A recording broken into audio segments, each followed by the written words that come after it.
요한복음 14장 27절부터 31절까지입니다.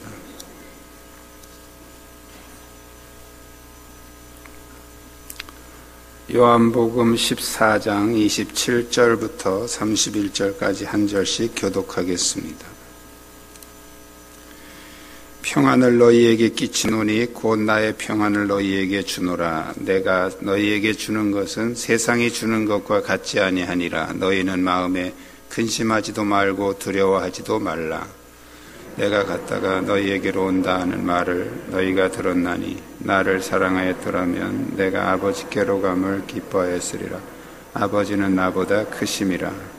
이제 일이 일어나기 전에 너희에게 말한 것은 일이 일어날 때에 너희로 믿게 하려 함이라. 이후에는 내가 너희와 말을 많이 하지 아니하리니 이 세상에 임금이 오겠음이라. 그러나 그는 나에게 관계할 것이 없으니 오직 내가 아버지를 사랑하는 것과 아버지께서 명하신 대로 행하는 것을 세상이 알게 하려 함이로라. 일어나라 여기를 떠나자 하시니라. 아멘. 감사합니다. 주위에 있는 분들과 서로 인사 나누시기 바랍니다.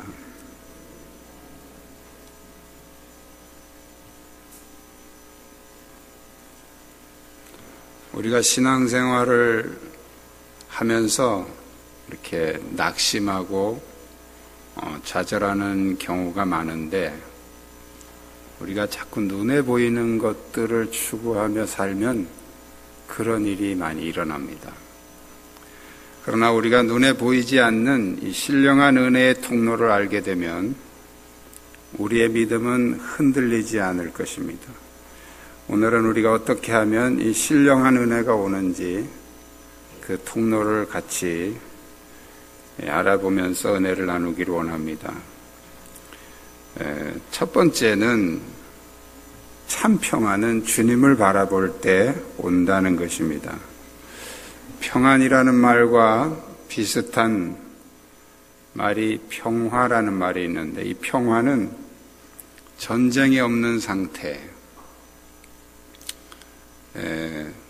외부적으로 이렇게 그러니까 여러분이 부부싸움 안 하면 평화로운 거예요.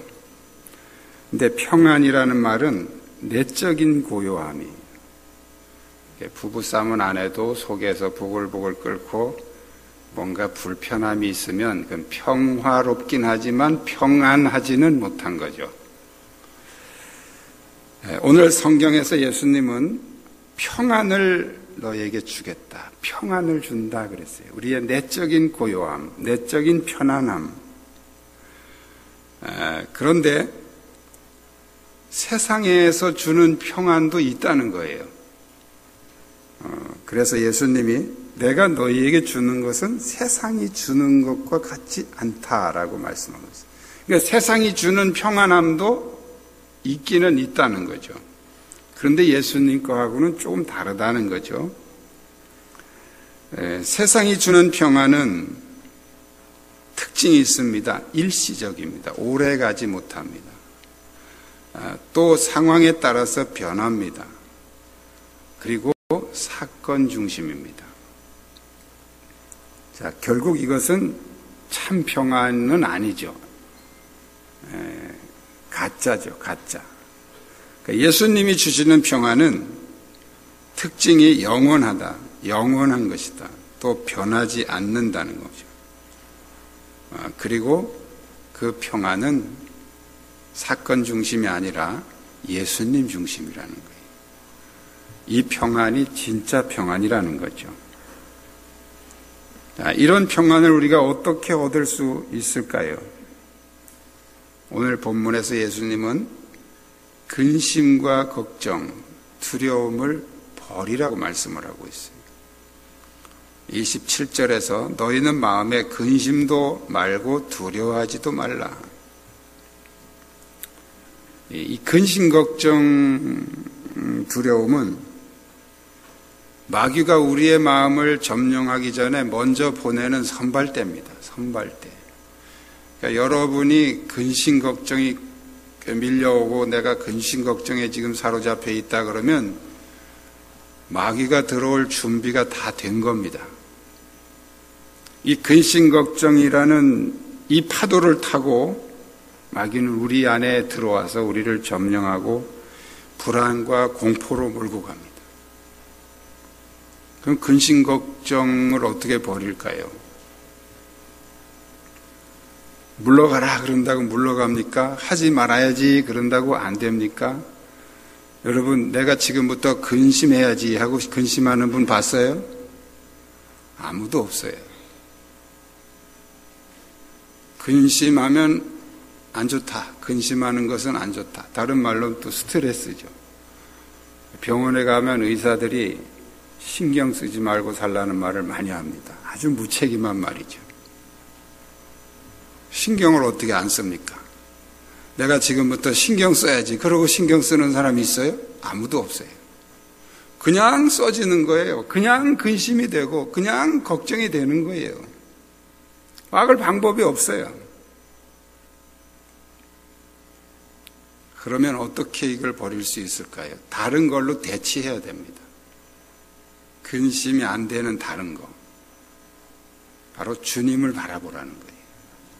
마태복음 14장에서 베드로가 무리를 걸어오시는 예수님에게 주님 나에게도 명령해서 걸어오라고 하십시오. 예수님이 걸어와라. 그러니까 베드로가 막 바다 위로 뛰어내려서 걸어갑니다. 그런데 파도를 보는 순간 빠져들어갔죠. 왜 그렇습니까? 파도를 보니까 두려움이 왔단 말이에요. 시선이 문제예요, 시선이. 주님을 바라볼 때는 두려움이 없었는데 파도를 보니까 두려움이 왔다는 거예요.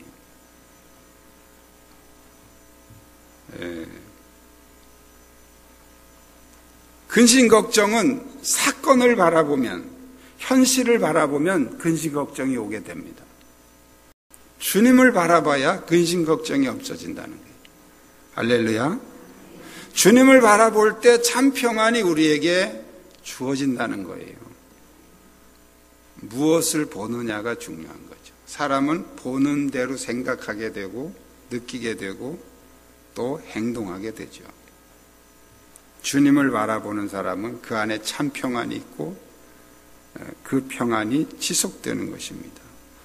우리가 자꾸 세상을 바라보고 사건을 바라보고 상황을 바라보고 현실을 바라보니까 근심 걱정에 사로잡히게 되고 마귀는 더 그걸 통해서 우리 안에 들어와서 우리를 괴롭히게 되는 것입니다. 여러분 안에 이 참 평안이 회복되시기를 축복합니다. 두 번째는 우리 안에 참 기쁨은 성령이 충만할 때 온다는 거예요. 예수님이 아버지께로 가신다는 말씀은 제자들에게는 걱정거리였어요. 그리고 슬픔이었죠. 제자들은 주님이 가시는 걸 원하지 않았고 함께 머물러 계시기를 원했습니다. 그런데 주님은 내가 떠나가는 것이 너희에게는 유익이다 이렇게 말씀을 하시죠. 그 이유는 주님이 가시고 성령님이 오셔야 본격적으로 일하시기 때문입니다. 내가 갔다가 너희에게로 온다 하는 말씀은 성령님이 임하실 때 제자들이 그 성령님을 통해서 주님, 그 제자들 안에 주님이 임하신다는 뜻이기도 합니다. 오늘 본문에 보면 아버지는 나보다 크시니라는 말씀을 예수님이 하셨죠. 아버지는 나보다 크시다. 그래서 이제 그 일부 여호와 증인 같은 이단들은 하나님은 능력이 많으시고 예수님은 능력이 좀 적으시고 이렇게 얘기를 합니다. 그런 차등을 얘기하는 게 아니에요. 하나님은 질서의 하나님이시죠. 그래서 구원의 역사를 이루어 가시는데 하나님이 그냥 막 하시는 게 아니고 하나님이 하시는 분야가 있고 예수님이 하시는 분야가 있고 성령님이 하시는 분야가 있어요. 그래서 이것을 어떤 질서의 차원에서 하나님이 예수님에게 명령하시고 예수님은 그 하나님의 뜻에 순종하시는 이런 질서의 차원에서 말씀을 하신 거지 이것이 어떤 능력의 차이를 말하는 게 아니에요. 하나님은 능력이 많으시고 예수님은 능력이 적으시고 그런 게 아니란 말이죠. 예수님이 가셔야, 내가 가야 성령님이 오신다. 이것도 질서예요, 질서. 예수님이 지금 계시는데 성령님이 와서 막 같이 이렇게 하면 이제 질서가 무너지잖아요. 그래서 예수님이 이제 가시고 승천하시고 열흘 후에 오순절 마가다락방에 성령님이 임재하셔서 그때부터 본격적으로 이제 성령님이 활동을 하시게 되는 거죠. 그래서 성령님이 우리 안에 충만하면 그때부터 우리는 이제 주님을 온전히 알게 되고 우리 안에 기쁨이 충만해진다. 이 기쁨은 이 성령의 은혜와 비례합니다. 성령이 충만한 만큼 기쁨도 충만해집니다. 동시적인 거죠. 어떤 청년이 방언 기도를 하는데 누가 이렇게 마귀 방언, 잘못된 방언이다, 이렇게 마귀 방언이라고 이렇게 얘기를 해서 상처를 입고 이제 기도도 안 하고 저한테 상담을 해서 제가 오라 그랬어요. 그랬더니 왔는데 제가 물어봤어요. 처음에 그 방언의 은사를 받았을 때 마음 상태가 어땠느냐? 막 두렵거나 뭐 걱정이 됐냐 아니면 기쁨이 충만했냐 물어봤더니 기쁨이 충만했다는 거예요. 그래서 내가 그러면 마귀 방언이 아니다. 안심하고 마음대로 해라. 제가 그렇게 해서 풀어줬어요.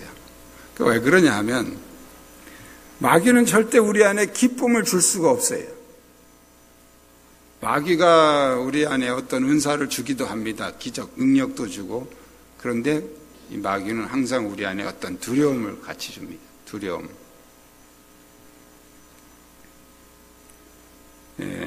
우리 안에 기쁨이 충만하다면 그것은 성령의 은사입니다. 그 간단해요. 구별하는 거 간단해요. 내가 은사를 받았는데 이게 성령의 은사인지 마귀가 준 건지 간단해. 구별하는 방법은 간단해. 기쁨이 충만하면 성령의 은사입니다. 기쁨은 성령님이 우리에게 주시는 은사예요. 그런데 세상에도 기쁨을 주는 일들이 많이 있습니다. 남자들은 군대 갔다가 제대할 때 날아갈 것 같죠? 날아가진 못합니다. 날개가 없어서. 또 결혼할 때 얼마나 좋아요. 지난번에도 보니까 신랑 신부가 막 번글번글 웃고 막 난리 났더라고요. 얼마나 좋아요. 취직할 때, 또 대학 합격할 때 다 우리에게 기쁨을 주는 일들이에요. 그런데 아까 세상이 주는 평안과 세상이 주는 기쁨과 같은 거예요. 일시적인 거예요. 오래가지 못합니다.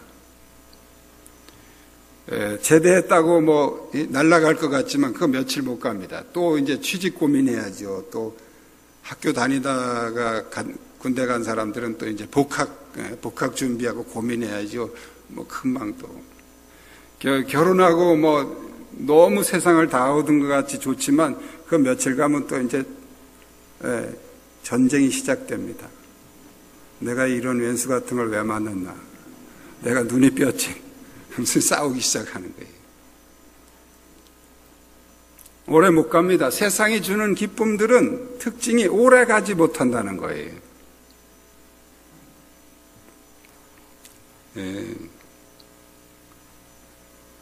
가짜라는 말이죠. 가짜. 세상에 주는 평안, 세상에 주는 기쁨은 가짜라는 거예요. 저도 남들이 경험하는 거 다 경험해 봤지만 오래 못 간다는 게 특징이에요. 그런데 성령이 주시는 기쁨은 오래 갑니다. 성령 충만한 기쁨은 오래 갑니다.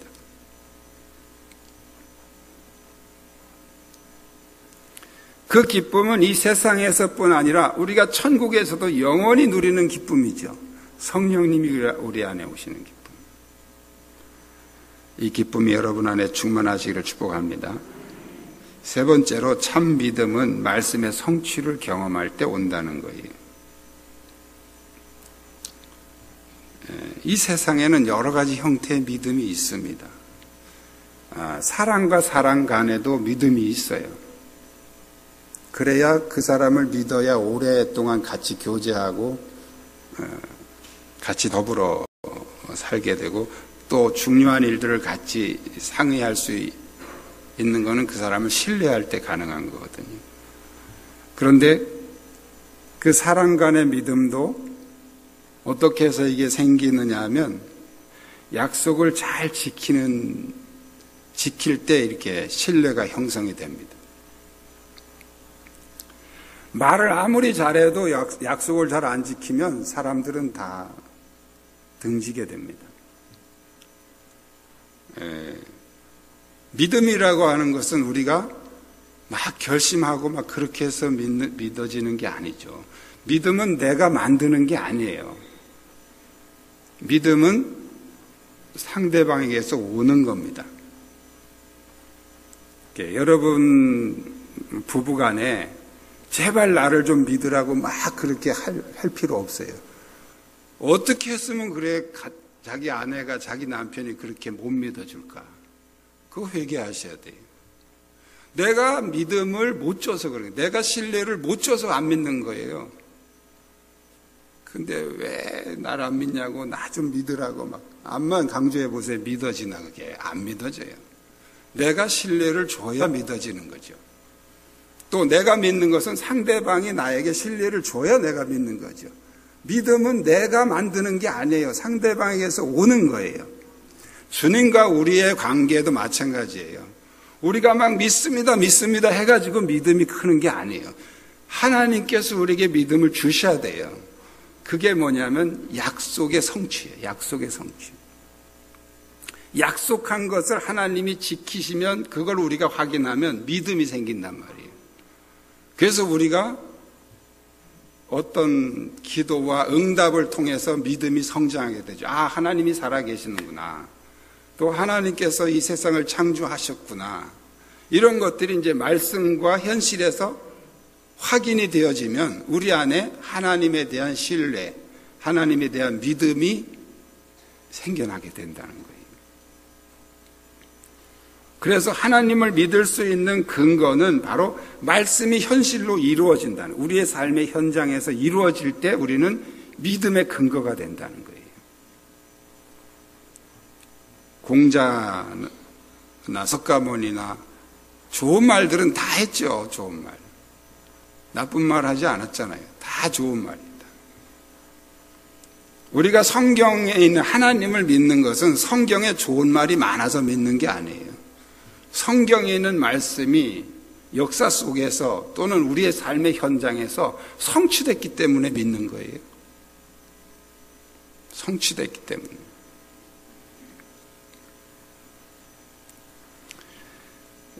참 믿음은 바로 이 하나님의 말씀이 성취되는 것을 우리가 경험하거나 확인할 때 그때 우리 안에 믿음과 신뢰가 생기는 거예요. 오늘 성경에서 예수님이 이렇게 말씀하십니다. 내가 일이 이루기 전에 너희에게 말하는 것은 일이 이룰 때에 너희가 믿게 하려는 것이다. 성경이 왜 예언을 하느냐? 왜 예언을? 그냥 하나님이 하시면 되지. 왜 예언을 하고 성취하시고 예언하고 성취하시고 계속 성경에서 예언하고 성취하시잖아요. 그 왜 그러냐 하면 사람들에게 믿게 하려고 그러는 거예요. 하나님의 약속이 현장에서 이루어질 때 그 사람들이 믿음을 갖게 된단 말이에요. 아, 하나님의 말씀이 맞구나 이렇게 믿음을 갖게 되는 거죠. 그러니까 여러분이 누군가에게 신뢰를 주고 싶다면 약속을 하고 그 약속대로 잘 지키세요. 그러면 그 사람이 나를 믿기 시작합니다. 괜히 나를 믿으라고 강조하고 소리 지를 필요가 없어요. 약속을 자꾸 해요. 약속. 그리고 그 약속을 철저하게 지켜보세요. 그러면 그 사람이 나를 완전하게 신뢰하게 됩니다. 특히 이제 이 돈 문제는 예민하죠. 이 돈 문제로 약속한 거는 잘 지키셔야 돼요. 여기서 조금 안 지키면 그때부터 이제 의심하기 시작하고 불신하기 시작합니다. 그래서 돈을 아는 사이에 서로 이렇게 빌릴 때는 넉넉하게 내가 충분히 갚을 수 있는 기간을 약속하셔야 돼요. 대개 사기꾼들은 내일 모레 준다 그래요. 내일 모레 줄게. 내일 모레 줄 걸 왜 지금 빌려요? 내일 모레 하면 되지. 그게 되게 신용 없는 사람들의 표현 방법이에요. 내일 모레. 그래야 이제 잘 빌려줄 것 같으니까 그러거든요. 근데 신용 있는 사람들은 기간을 길게 잡습니다. 왜? 내가 충분히 약속을 지킬 수 있는 기간을 정해야 되니까. 안 빌려주더라도 그렇게 해야 되는. 그래야 내가 신용을 얻을 수 있죠. 그리고 그 약속을 잘 지키면 사람들은 나를 믿기 시작합니다. 그게 크고 적은 게 아니에요. 몇백 원, 몇천 원이라도 약속을 잘 지켜야 돼요. 그러면 사람들은 신뢰하게 됩니다. 하나님이 우리에게 믿음을 주실 때도 하나님은 약속을 하시고 그 약속을 성취하시고 이걸 계속 역사 속에서 반복하셨어요. 그러니까 오늘도 우리가 그 역사를 성경에 기록된 거는 보이지만 또 우리 개인적으로 경험한 게 없잖아요. 그럼 우리가 개인적으로 그런 부분을 기도하면서 그 약속을 우리가 하나님이 성취해 주시는 것을 경험하면 우리 안에 믿음이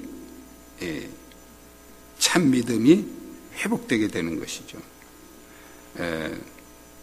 제자들도 주님이 다시 오신다는 말씀이나 또 성령님을 보내신다는 말씀이나 이 예수님에게 들어도 제자들이 이게 뭔 소리인지 몰랐어요.